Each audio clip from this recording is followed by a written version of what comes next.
I should have known the night wouldn't go smoothly. Family gatherings never do when Richard is involved. The dining hall of my grandfather's estate was warm with laughter and the clinking of glasses. It was supposed to be a night of celebration, his 90th birthday, a milestone not many reach. He was resting in his room, exhausted from the earlier festivities, but content. The rest of us, his children, grandchildren, and a few close family friends sat around the long wooden table, savoring the meal. And then Richard spoke. Well, he sighed dramatically, swirling the wine in his glass. He won't be around much longer. And once he's gone, this house will finally be mine. Silence. Absolute, suffocating silence. It took a second for the words to sink in. Forks paused midair. Glasses stopped halfway to lips. Conversations that had buzzed around the table moments ago dissolved into nothing. My Uncle David's face turned pale. My cousin AmITheA shot me a wide-eyed glance. Even the family friends, who had no stake in this, shifted uncomfortably in their seats.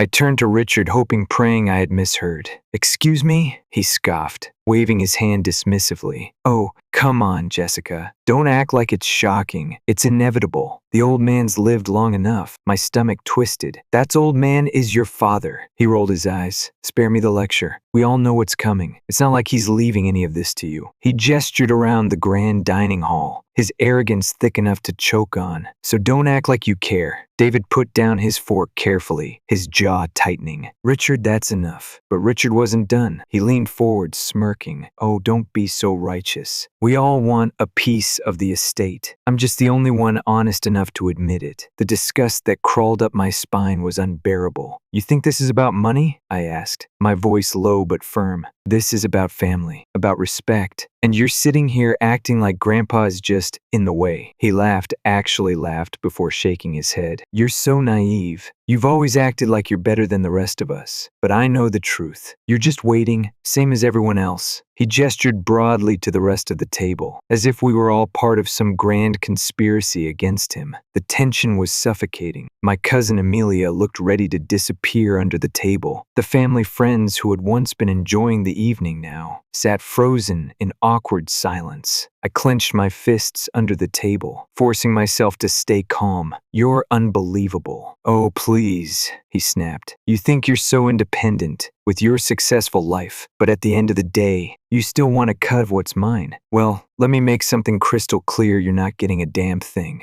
I didn't flinch. Instead, I reached into my pocket, pulled out my phone, and unlocked my banking app. With one tap, I turned the screen toward him. The color drained from his face. For the first time that night, Richard was speechless. His mouth opened and closed as he stared at the number in my account. I wouldn't say exactly how much it was, but let's just say more than enough. I leaned back, voice calm. "I don't need anything from you, or from Grandpa. I built my own life. Can you say the same?" For the next 30 minutes he floundered. First, he laughed it off. Then, he tried to justify himself. And then pathetically, he started apologizing, claiming he didn't mean it, that he was just emotional, that he needed help with some financial issues. I had heard enough. "This is Grandpa's night," I said, standing up and pushing my chair back. "Not a night to talk about money." I walked away, leaving him there humiliated, but I had no idea that this was just the beginning. Because later that night, everything went to hell. I should have gone straight home. I should have ignored AmITheA's call and let someone else deal with whatever mess Richard had made after I left. But when my phone rang, something in my gut told me I needed to pick up.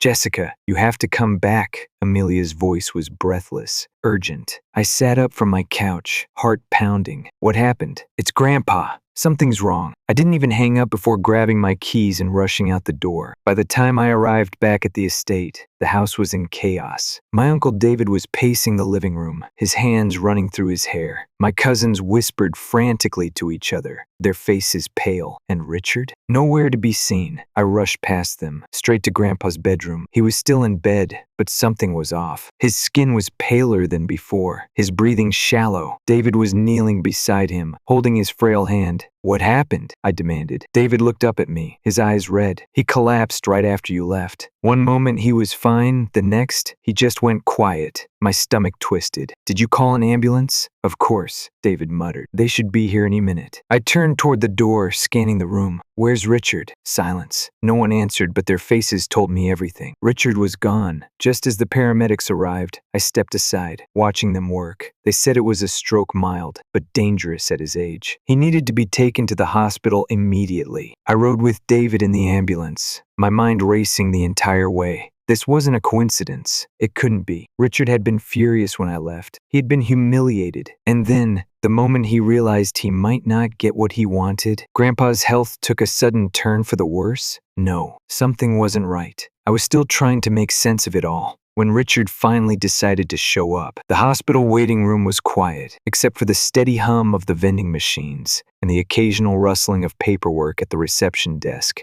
I had barely taken a sip of my coffee when he strolled in, casual as ever, as if nothing had happened. He wasn't panicked. He wasn't crying. He looked annoyed. I stood up immediately. Where have you been? Richard blinked at me, feigning confusion. What do you mean? Grandpa had a stroke and you disappeared, he scoffed. Oh, please. I just needed some air. I didn't believe him for a second. My eyes flickered down, and that's when I noticed it. His hands, there was red under his fingernails, not nail polish. Something darker, something thicker. Blood. My breath hitched. I grabbed his wrist before I could think better of it. What the hell did you do? Richard yanked his arm away, his expression shifting to anger. Get your hands off me! The room fell silent. David stood up, his gaze bouncing between us. What's going on?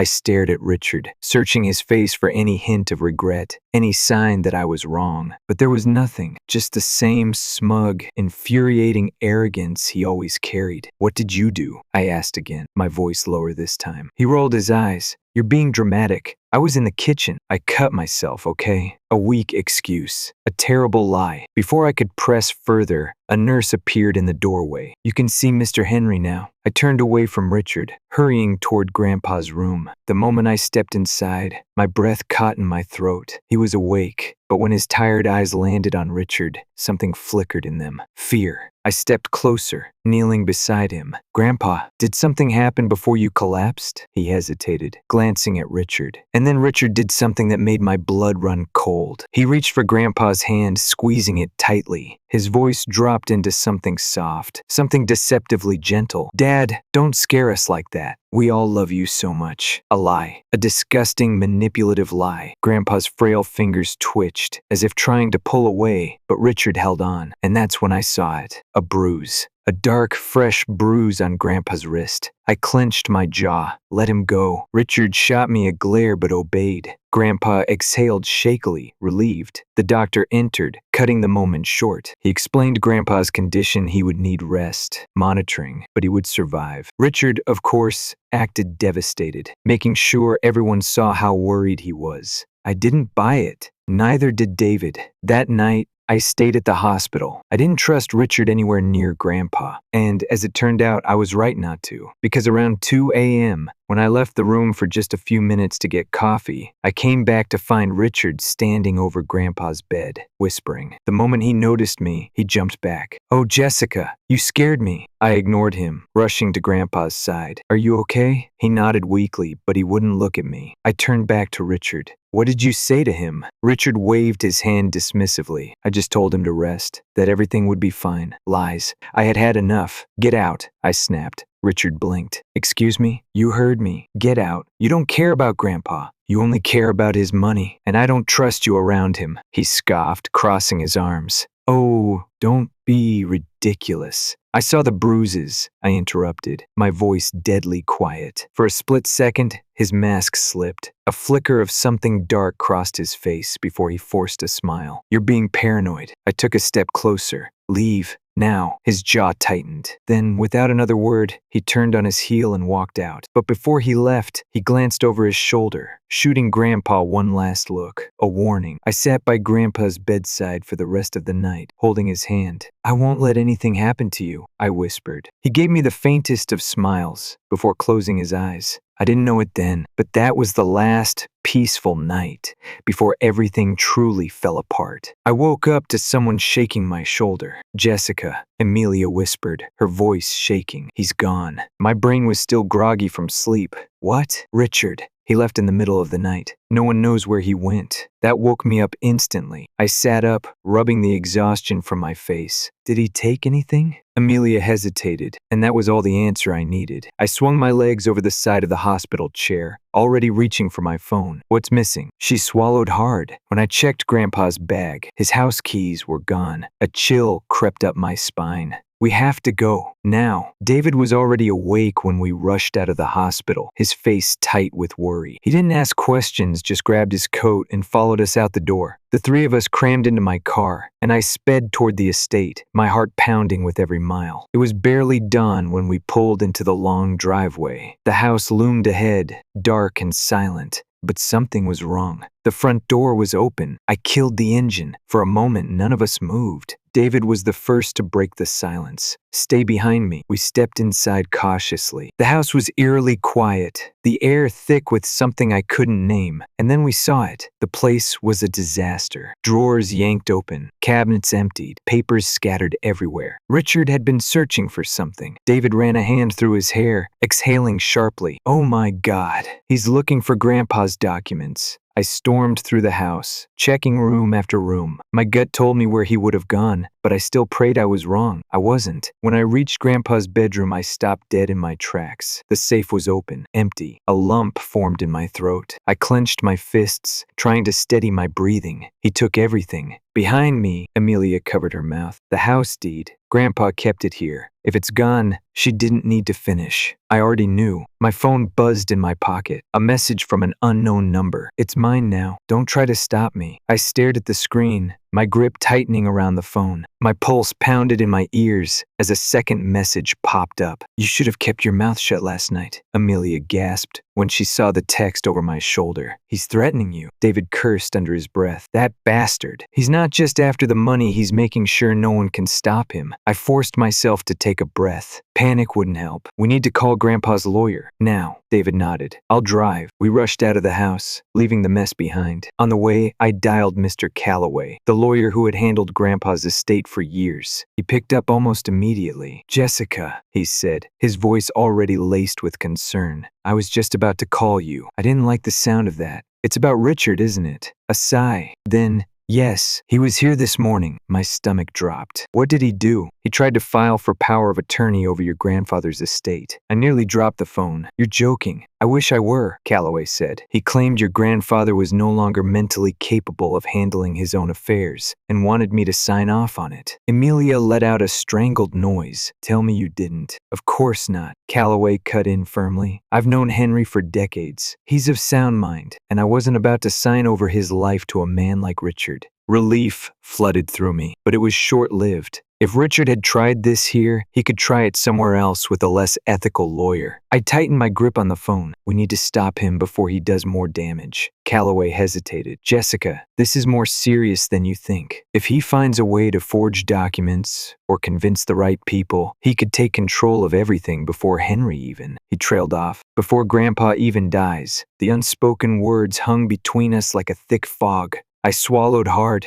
Then we don't give him that chance. Calloway exhaled. I'll prepare legal measures. Meet me at my office in 30 minutes. I hung up. David's hands tightened around the steering wheel. This is more than just greed now. He's desperate. A sick feeling settled in my stomach. And desperate people do reckless things. My phone buzzed again. Another unknown message. Check your apartment. Enjoy the surprise. Ice slid down my spine. I turned to AmITheA. We're not going to the lawyer yet. We're going to my place. She frowned. Jessica, what if it's... I need to see what he did. David didn't argue. He just changed course. When we pulled up to my apartment, I knew something was wrong before I even stepped inside. The door was slightly ajar. I hesitated for a split second. Then I pushed it open. The sight that greeted me made my stomach churn. My apartment had been ransacked, furniture overturned, drawers pulled out, clothes strewn everywhere. My laptop was gone. My safe, the one where I kept personal documents, hung open, empty. Then I noticed the worst part. On the wall, smeared in big, uneven red letters, "You should have stayed out of this."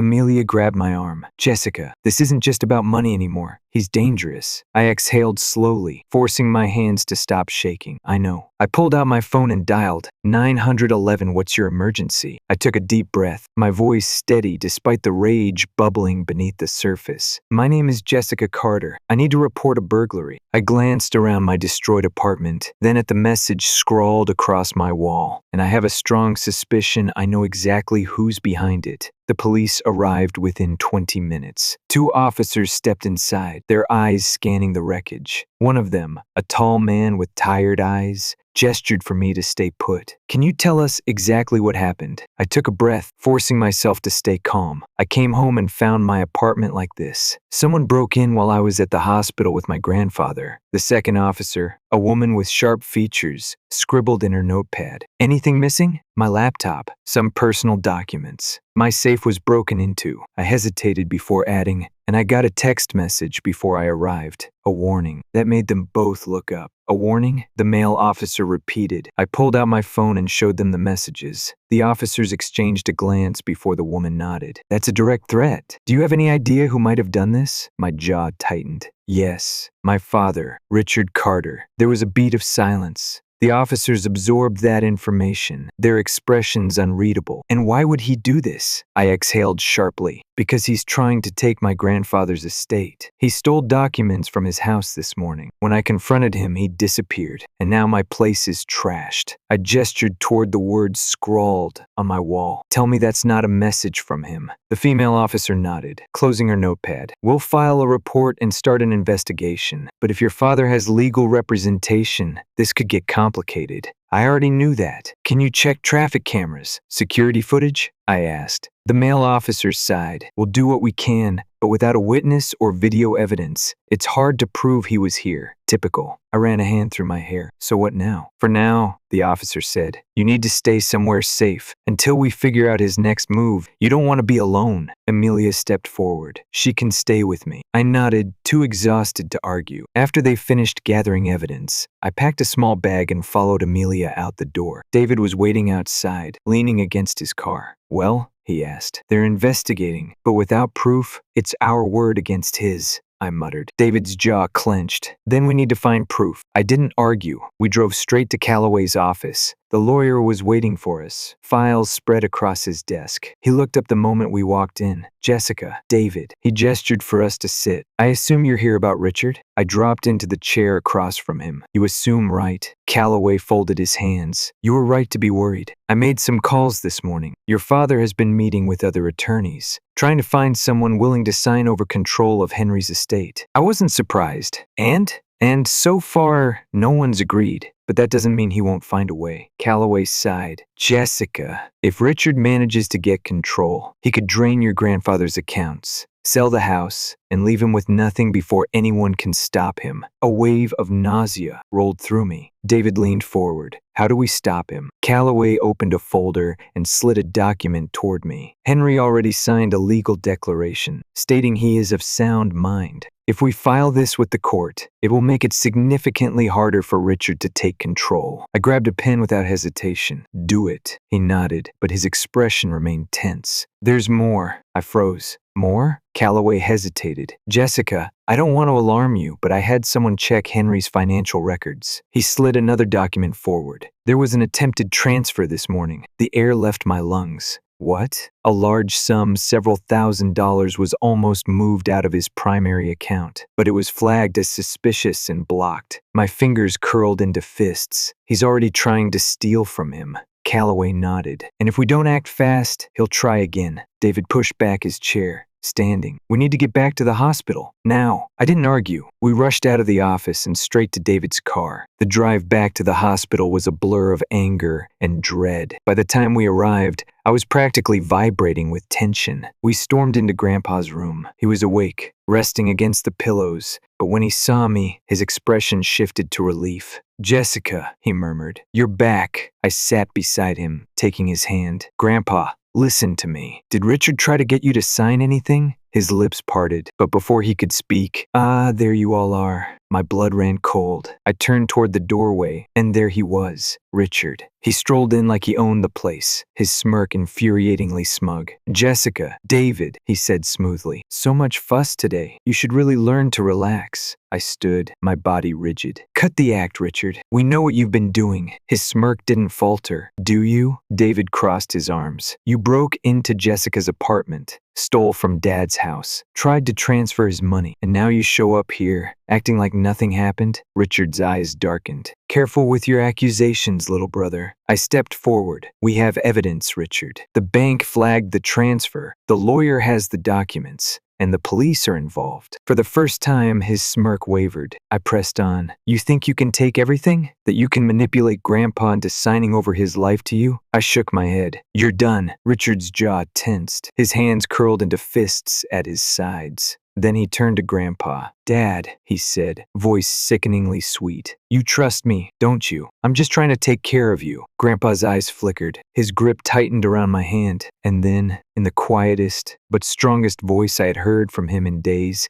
he said, "I trust Jessica." The tension in the room snapped like a rubber band. Richard's face twisted, rage bubbling beneath the surface. "Dad, leave," Grandpa said firmly. Richard's nostrils flared. "You're making a mistake." But Grandpa didn't waver. "No, I've made my decision." Richard stared at him for a long moment. And then, without another word, he turned on his heel and stormed out. The room remained silent long after he was gone. I let out a slow breath. "It's over." But David shook his head. "Not yet. He's not going to let this go." And deep down, I knew he was right. Richard wasn't finished. Not by a long shot. For a brief moment, I allowed myself to believe it was over. That Richard's scheme had collapsed. That he would realize he had lost and walk away. But I should have known better. The next morning, AmITheA shook me awake, panic in her eyes. "Jessica, he's gone." I sat up immediately. "What?" "Richard," she whispered. "He left in the middle of the night. No one knows where he went." A sinking feeling settled in my stomach. Richard never left anywhere quietly. If he had disappeared without making a scene, it meant one thing: he was planning something. Then my phone buzzed. An unknown number. Again, I hesitated for a moment before opening the message. "Too bad. You almost won." I gritted my teeth. "He's up to something." David walked into the room looking just as grim.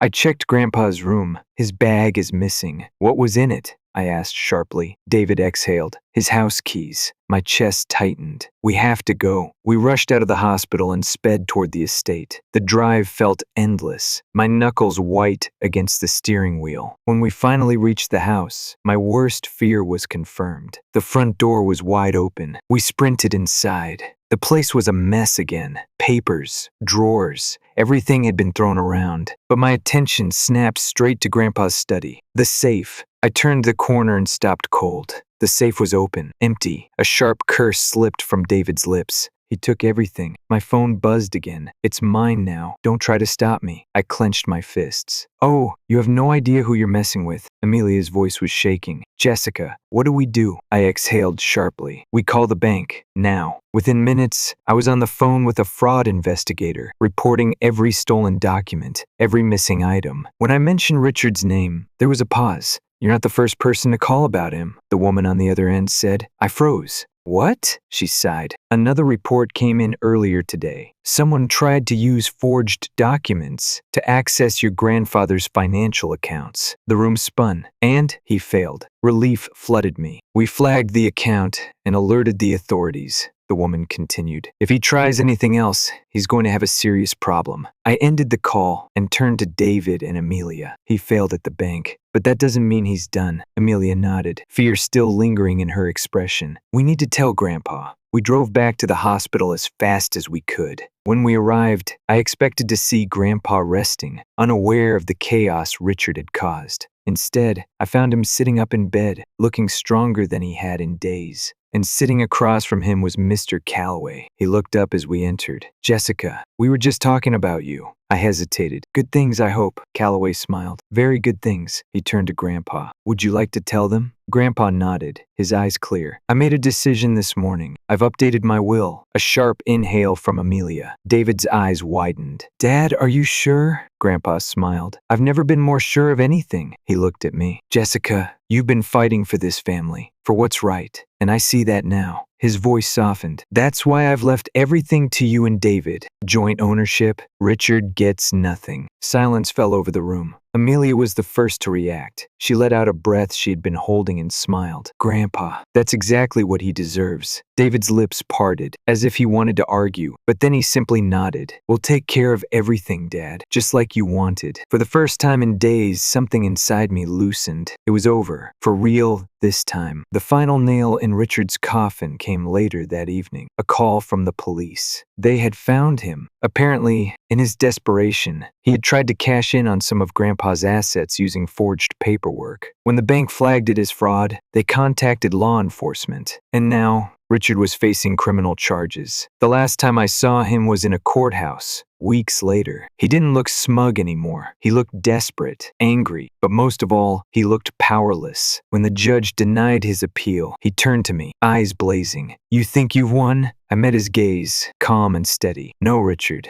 I just made sure you lost. And with that, he was escorted away. The estate remained in the family. David and I kept it the way Grandpa had always wanted, warm, welcoming, a place for family to gather, not fight. Holidays were spent cooking Grandpa's favorite meals, laughing, telling stories. The house no longer felt haunted by greed or tension. And Richard, last I heard, he had moved far away, trying to weasel his way into someone else's wealth. But no one in the family spoke to him anymore. He had lost the money, the house, and the inheritance. But the thing that truly destroyed him, he had lost control over us. And for a man like Richard, that was the worst punishment of all. Story 2. If you had told me 2 years ago that my best friend, the girl I grew up with, who knew every embarrassing story from my childhood, would one day accuse me of trying to steal her husband, I would have laughed in your face. But here I am, 29 years old, still trying to process how my life got flipped upside down. Tor and I had been inseparable since we were kids. We grew up on the same street, had sleepovers every weekend, and even learned to drive in our parents' old cars. She was loud and fearless, the type to belt out pop songs into a hairbrush, while I was more reserved, happy to watch from the sidelines. It just worked. Our families treated us like sisters, and for most of my life, I thought nothing could ever change that. After college, we moved to the city together, found a tiny 2-bedroom apartment, and tried our best to navigate adulthood. She thrived in event planning, constantly on the move, while I settled into my role as an elementary school teacher. Our schedules were crazy, but we made time for each other. Friday movie nights, Sunday brunches, all of it. Then Tor met Spencer. He was charming, polished, the kind of guy who knew exactly what to say to make people like him. I liked him well enough, even if he seemed a little too put together. He fit into our friend group easily, and before I knew it, they were head over heels. Less than a year later, he proposed. Tor moving in with him was bittersweet, but I was happy for her. I helped her plan the wedding, threw her a bachelorette party, and stood by her side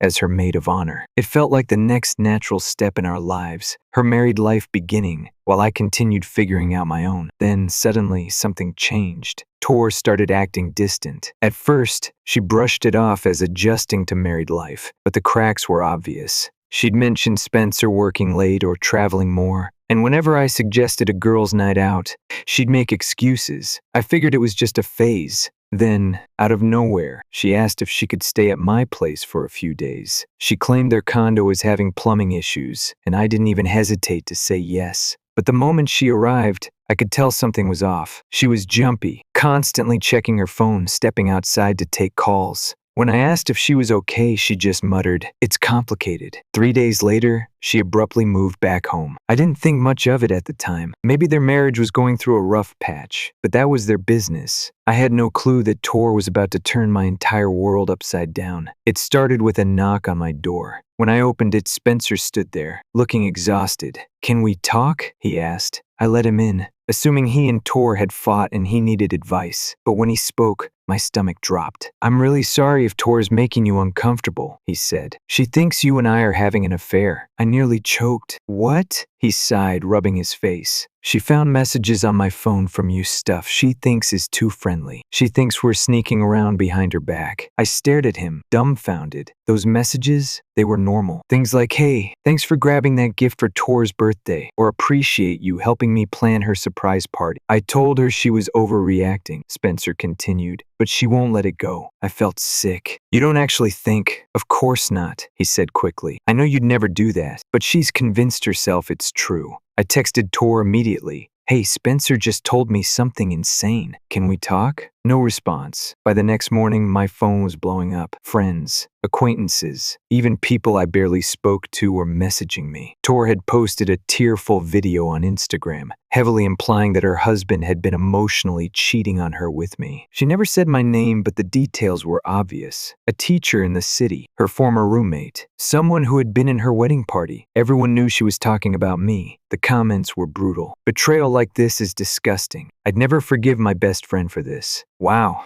I hope she loses her job. I sat there, shaking, unable to believe what was happening. I wanted to scream, to fight back, to post my own video explaining how none of it was true. But something in my gut told me not to. Tor wanted a public fight. Instead, I called her, over and over again. She ignored me. By the end of the day, my reputation was destroyed. Mutual friends started choosing sides. Some messaged me privately, saying they didn't believe Tor. Others posted vague tweets about knowing the truth about some people before unfollowing me. Even my colleagues at work were whispering. Then Tor escalated things. She posted a screenshot of a message I had sent Spencer months ago. It read, Spencer, you mean so much to me. Out of context, it looked awful. The truth? I had been thanking him for helping me plan a surprise for Tor, but that didn't matter. People wanted to believe the worst. A cousin of Tor's commented, we always knew she had a thing for him. An old college friend wrote, she was jealous of Tor's relationship for years. The lies kept piling up, and I couldn't do anything to stop it. Even Spencer tried to defend me in the comments, but Tor deleted his posts. People then accused him of being gaslit by me, saying I was manipulating him. It was like watching a wildfire burn through my life while I stood there, powerless. Then, the final blow. Tor claimed on social media that she had moved out of her condo because I had seduced Spencer, making it an uncomfortable place for her to live. I felt physically ill. People the first had never met were now messaging me threats. My principal called me into her office, concerned about the negative attention my name was getting. I was humiliated, and I was furious. I had spent weeks letting Tor destroy my life while I tried to be civil, while I tried to fix things. But now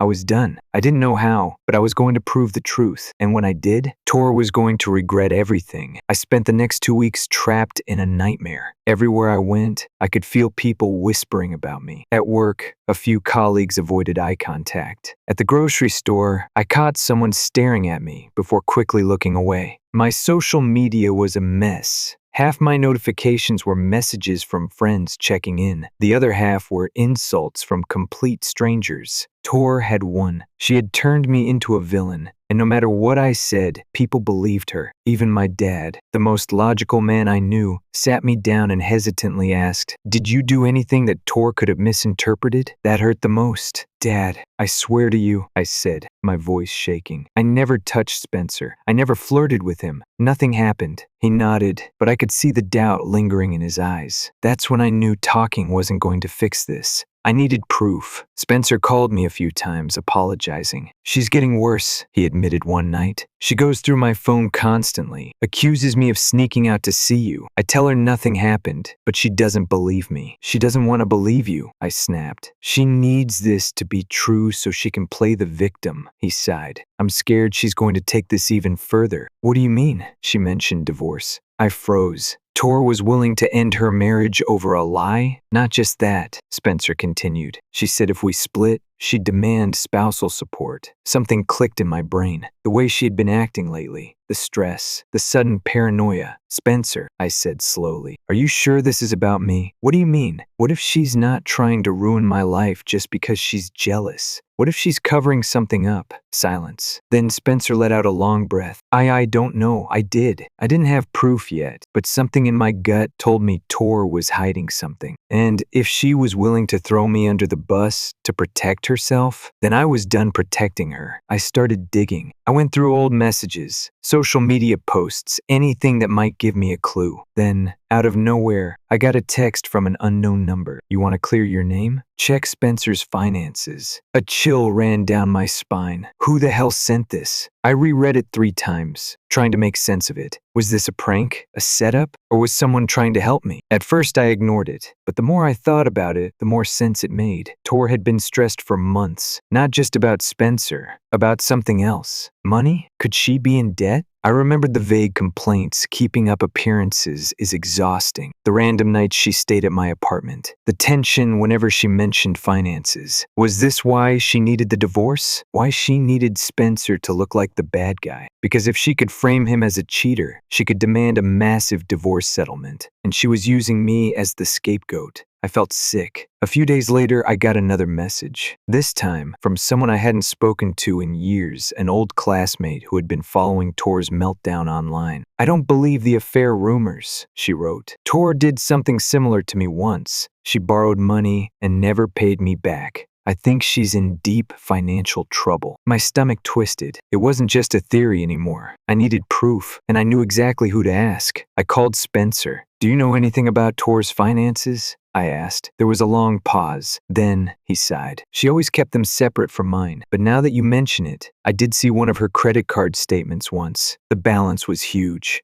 "How huge?" He hesitated. "I don't know exactly, but it was bad." I asked her about it, and she said it was just wedding expenses that hadn't been reimbursed. Wedding expenses? That was over a year ago. Something wasn't adding up. Then Spencer said something that made my blood run cold. "She filed for legal separation today." I gripped my phone. "What?" "She's citing adultery as the reason," he said bitterly. "And guess who she named as the other woman?" I squeezed my eyes shut. Me. She had actually put it in legal documents. That was when I realized I couldn't just clear my name in the court of public opinion. I needed to clear it legally. I met with a lawyer the next day. She listened patiently as I explained everything Tor's accusations, the harassment I'd been dealing with, the cryptic messages about her finances. "You have a potential defamation case," she said, "but we need hard evidence that Tor knowingly lied." I clenched my fists. "How do we get that?" "Spencer can subpoena her financial records during the divorce." My eyes widened. If we could prove that Tor's real motive was money, her entire story would collapse. I called Spencer immediately. "We need to look at her finances," I told him. "If she's drowning in debt, we can prove she's using this affair lie to manipulate the court." Spencer agreed. That night, I got a final anonymous message. "Check Tor's credit report. She owes AITA in secret loans. Good luck." I sat there, staring at my phone, heart pounding. Who was helping me? An ex-friend of Tor's? Someone who wanted to see her taken down? It didn't matter. I finally had a lead, and I was about to bring everything crashing down. A few days later, Spencer's lawyer got access to Tor's financial records. It was worse than I expected. Over $80,000 in personal debt, maxed out credit cards, a defaulted loan from a failed MLM business, and she had hidden all of it from Spencer. The moment I saw those numbers, something inside me snapped. Tor had spent months ruining my life, making me the villain, knowing full well she was the real fraud. She didn't care about me. She didn't care about Spencer. She cared about money, and she had gambled everything on the hope that people would believe her lies. But now, I had proof. I wasn't just going to clear my name. I was going to destroy hers. Tor thought she had me backed into a corner. She thought she could cry on social media, paint me as the villain, and walk away with a fat divorce settlement while I watched my life burn. She had no idea what was coming. I finally had proof: $80,000 in secret debt, a failed MLM scheme, and credit cards maxed out under Spencer's nose. She wasn't some heartbroken wife. She was desperate, and she had pinned her entire future on making me the scapegoat. Too bad for her. I wasn't just going to clear my name. I was going to bury her lies. Spencer and I met with his lawyer to strategize. "She's demanding spousal support," the lawyer said, flipping through the paperwork, claiming emotional distress over the affair. I clenched my fists. "And we can prove she made it all up," the lawyer nodded. If we show the court that her accusations were false and motivated by financial gain, she won't just lose the divorce case, she might be in legal trouble herself. So what's the move? Spencer asked. We subpoena her financial records, present them in the divorce proceedings, and force her to either produce actual evidence of an affair or admit she has none. And if she admits she has none? I asked. The lawyer smiled. You'd have a rock-solid defamation case. The day of Tor's deposition, I walked into that conference room with my head high. Tor sat across from me, arms crossed, looking every bit the wronged wife. Her lawyer started in immediately, grilling me about my closeness to Spencer, trying to twist every interaction into something shady. My lawyer shut it down fast. She's already denied any romantic involvement. Do you have actual evidence, or are we playing a game of assumptions? Silence. Then, Spencer's lawyer pulled out her financial records. He slid the paperwork across the table. Can you explain these debts, Tor? Her face went pale. That's private. Not in a divorce case, he said smoothly. Would you say financial struggles played a role in your decision to separate from Spencer? Tor clenched her jaw. No. Then why? Exactly. Are you demanding spousal support? She hesitated. That was when my lawyer leaned in. You publicly accused my client of having an affair, she said. We have proof that your claims have already caused financial and professional harm to her. So I'll ask again, do you have any evidence that she had an inappropriate relationship with your husband? Tor looked trapped. She swallowed, hands trembling. I felt something was going on. My lawyer pounced. So you felt like something was happening, but you had no proof? Tor's lawyer tried to interrupt, but Spencer's lawyer cut him off. Let's be clear, you have no text messages, no photos, no witnesses, nothing that proves an affair ever happened. Tor blinked rapidly, her breathing uneven, and then in a shaky voice, she muttered, No, that was it. She had nothing. Every accusation, every public attack, every ruined friendship, all of it was based on a gut feeling, a lie. I sat there, staring at the girl I once thought of as my sister, and realized I felt nothing for her anymore. No sadness, no nostalgia, just cold, hard clarity. She had destroyed my life to fix her own mistakes. Now, she was the one who had to pay the price. Within a week, Spencer's lawyer filed to block all of Tor's spousal support claims. She had built her entire divorce strategy on playing the victim, but now that her lies were exposed, she had nothing to leverage. Meanwhile, I moved forward with my defamation lawsuit. Tor tried to get ahead of it. She made another social media post, a half-assed apology, claiming she had been emotionally overwhelmed and misread the situation. But it was too late. People weren't buying it anymore. Mutual friends who had blindly defended her started deleting comments, unfollowing her, distancing themselves. The ones who had turned against me? Some apologized, others just went silent. Either way, I didn't care. I got what I wanted. The truth was out. And the best part, my lawyer gave Tor two options. We take her to court, dragging her finances, her lies, and her public meltdown into an even bigger disaster. She issues a formal, recorded apology, by name, admitting she fabricated everything. She chose option 2, the final nail in the coffin. A week later, Tor posted the video. She looked exhausted, probably hadn't slept in days. In a monotone voice, she said, I need to address the accusations I made against my former friend. I falsely accused her of having an affair with my husband. There was no evidence. I let my personal struggles cloud my judgment, and I deeply regret the harm I caused. I watched it 3 times. Then I turned off my phone and took a deep breath. It was over. A few weeks after Tor's forced confession, my principal called me into her office. She had seen the apology. You're reinstated, she said. I hope you know we never really believed it. We just had to be careful with the school's reputation. I nodded, accepting the reality of how things worked. I understand, but deep down, I also knew if the situation had gone differently, if I hadn't fought back, they would have let the rumor destroy me. Lesson learned. Spencer finalized the divorce without paying Tor a cent. She moved back in with her parents, drowning in debt, with no husband and a shredded reputation. I'd like to say I felt sorry for her, but honestly, I didn't. She had tried to ruin my life for money. She deserved every ounce of this. People still whisper. Some still believe Tor's original story. Some just love a scandal, even when the truth is sitting right in front of them. But here's the thing. I don't care. I fought for myself. I stood up to the lies. And I won. I don't miss Tor, not the real her. Maybe I miss the idea of who she used to be, back when we were just two dumb kids singing into hairbrushes and dreaming about the future. But the girl I grew up with, she's gone. And honestly, I'm better off without her.